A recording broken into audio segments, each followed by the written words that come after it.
Many methods for statistical inference require assumptions about the probability distribution and associated parameters of the population, such as the normal distribution with population mean and standard deviation as its parameters.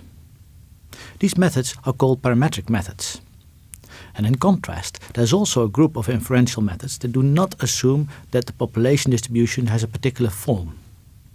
And these are called non-parametric methods, or alternatively distribution-free methods. In this video, I'll explain when it's wise to use non-parametric methods. Let's start with an example.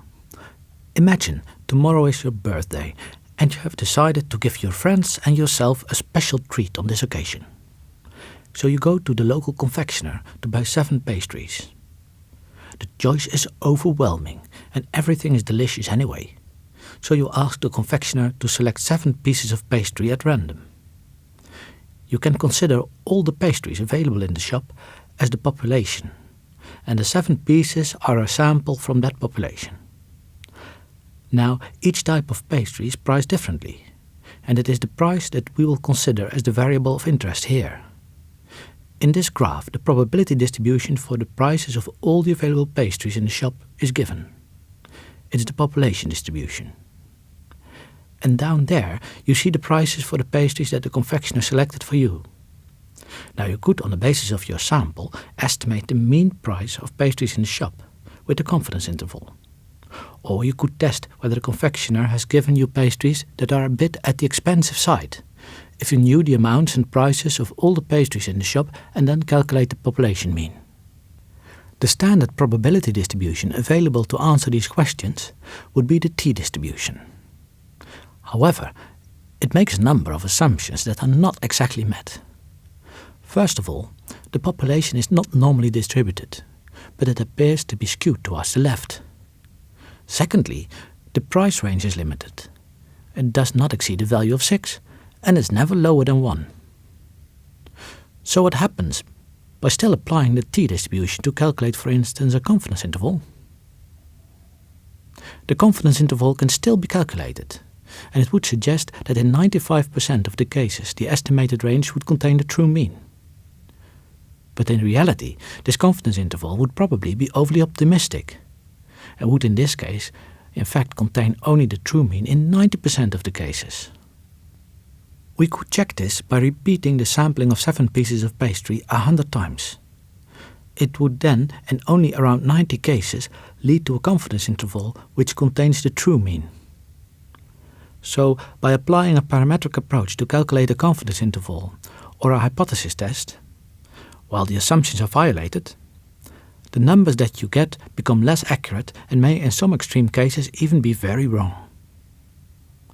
Obviously, you would like to avoid making such errors, and that's why you would always try to apply an analysis method for which the assumptions are met. So if you know that the assumptions of a parametric test are violated, but that there's a non-parametric equivalent test available for which the assumptions are met, you would choose the latter. Another important reason to use a non-parametric technique may be a limited sample size. When you have just a handful of observations, say less than 15, violations of the assumptions in a parametric test are particularly hard to detect. Yet, such a violation can have large effect under these small sample conditions. In general, non-parametric methods make less assumptions than parametric methods, and can therefore be applied more frequently. But that's not the only reason why non-parametric methods are useful. An even more important reason may be related to the measurement level at which the data is available. A lot of data has an ordinal measurement level. For ordinal data, with for example 5 incremental classes, you cannot calculate a mean and standard deviation in a meaningful way. So for that type of data, you cannot apply a t-test, an ANOVA, or calculate a Pearson correlation coefficient. Fortunately, there are many non-parametric methods that don't work with numerical data, but are specifically designed for ordinal data instead, the so-called rank-based methods.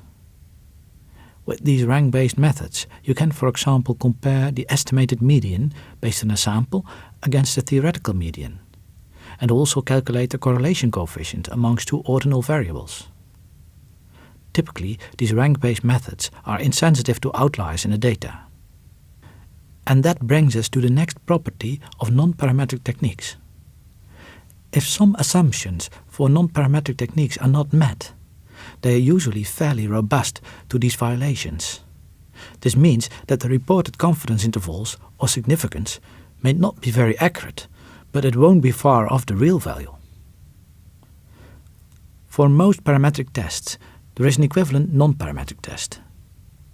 If it's not testing exactly the same population parameter, then it is testing a parameter that is equivalent in practice. The two-sample t-test, for example, tests for a difference among two sample means. And there's a corresponding non-parametric test which can test for a difference in two sample medians. The underlying question usually is whether the two samples come from the same population, and that question may be answered by testing for a difference in means as well as medians.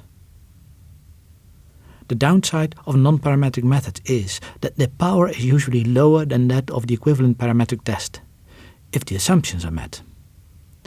This means that you would need more observations or a larger effect size to correctly reject the null hypothesis with the non-parametric test. And for that reason, parametric tests are often preferred if the assumptions are met. Let me try to summarize. Non-parametric methods are advantageous in 4 situations. First, the underlying probability distribution may be unknown to be different from what a parametric method requires. Second, the sample size may be very small so that it's impossible to test whether parametric assumptions are met, while violation of these assumptions may have severe effects. Third, the measurement level may fall below what is required for a parametric technique. And finally, there may be no parametric technique available at all for the specific question at hand. In general, a non-parametric method is more robust than its parametric equivalent. Robustness means that when assumptions are violated, it doesn't heavily influence the outcome of the test. However, the power of a parametric test is always higher than an equivalent non-parametric test, and therefore, if there is a choice and assumptions are met, a parametric test is preferred.